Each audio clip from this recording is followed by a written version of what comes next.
Now, there are three really important things that you should know if you drink a lot of tea.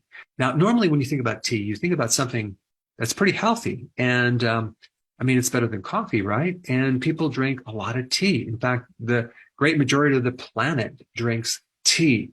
But there are three things that are just really important to know if you are a tea drinker. Now, certain teas are high in something called tannins. Now, especially if it's black tea, like English breakfast tea, those teas are really high in tannins.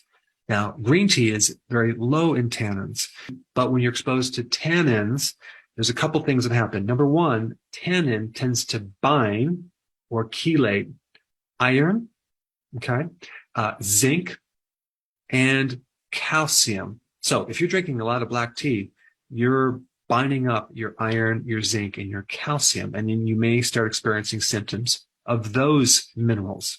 But also tannins block the absorption of thiamine, B1.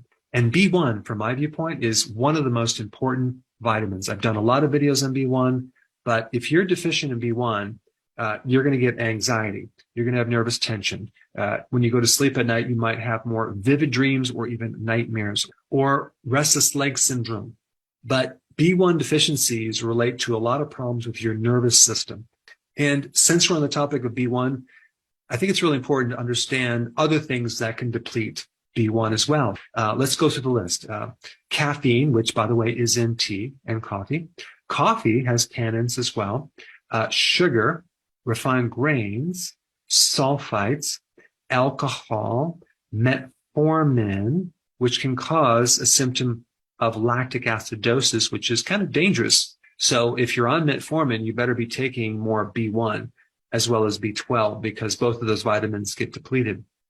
All right, raw fish can deplete you of B1, as in sushi, antibiotics, antacids, diuretics, birth control pills, SSRIs as an anti-anxiety or antidepressive medication, seizure medication, human papillomavirus vaccines, chlorine from tap water, and if you chew betel nut, that will also deplete B1.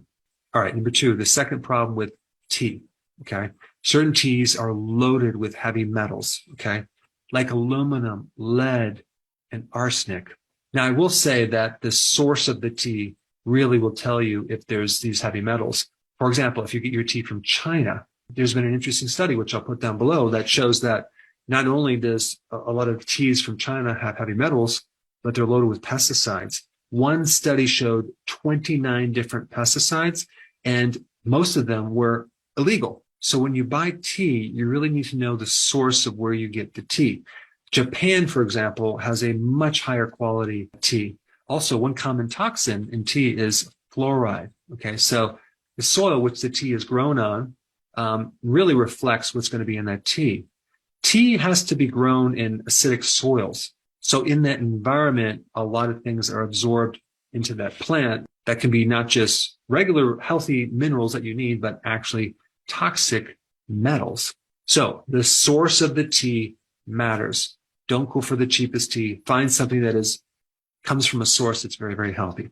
Now, number three, the tea bag itself. Some of these tea bags are bleached with chlorine, pronounced epichlorohydrin, okay? And this chemical is actually a carcinogen. So definitely don't stop drinking tea. Just make sure you apply 4 things with tea. Make sure your tea is organic. Make sure if you consume a lot of tea that you also take B1 at the same time, as well as taking minerals, okay? Because tea will deplete B1 and minerals. And lastly, you might want to buy tea that is kind of like a loose leaf that is not in a bag. Or if you're getting those little bags, make sure the bags are bleach-free tea bags. And I would make sure that you research your tea to know where it comes from. The source matters. So since we're on the topic of tea, if you haven't seen my video on green tea, check that out. I put it right here.